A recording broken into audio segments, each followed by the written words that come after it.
Hello foodies, welcome to PC food story and I am your host PC. এই চ্যানেলের ভিডিওর theme হলো নতুন নতুন খাবার প্রেজেন্ট করা, সেই সাথে খাবারের ব্যাকগ্রাউন্ডে স্টোরি শেয়ার করা। আশা করি প্রত্যেকটি ফুড স্টোরি আপনাদের কাছে ভালো লাগবে। চলুন তাহলে আর দেরি না করে শুরু করি আজকের ফুড স্টোরি।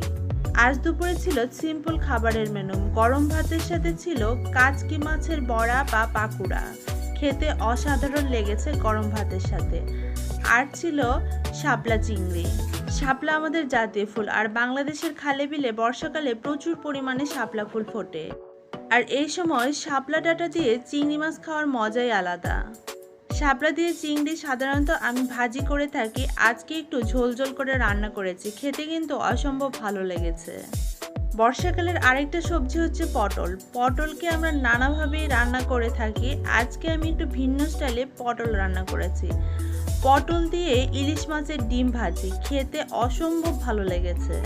বর্ষাকালে যেমন পটল অনেক পাওয়া যায়, সেই সাথে বর্ষার সব ইলিশের ডিম পাওয়া যায়। পটল দিয়ে ইলিশের ডিমের কম্বিনেশন দারুণ লেগেছে, অনেক ভালো লেগেছে। আমি প্রথমবার রান্না করেছি। আর রান্না করেছি চাল কুমড়া দিয়ে ইলিশ মাছের মাথার ঘন্ট। ইলিশ মাছের সাথে চাল কুমড়ার কম্বিনেশনও কিন্তু দারুণ। চাল কুমড়া দিয়ে ইলিশ যেভাবে রান্না করেন না কেন সেভাবে ভালো লাগবে। ইলিশ মাছ দিয়ে চাল কুমড়ার ঝোলও রান্না করলে ভালো লাগে। আজকে রান্না করেছি ইলিশ মাছের মাথা দিয়ে চাল কুমড়ার ঘন্ট। আজ দুপুরের খাবারটা সিম্পল হলেও অনেক ভালো লেগেছে। গরম গরম ভাতের সাথে কাচকি মাছের পাকুড়া, শাপলা চিংড়ি, পটল দিয়ে ইলিশের ডিম ভাজি ও ইলিশের মাথা দিয়ে চাল কুমড়ার ঘন্ট, একদম মুখে লেগে থাকার মতো।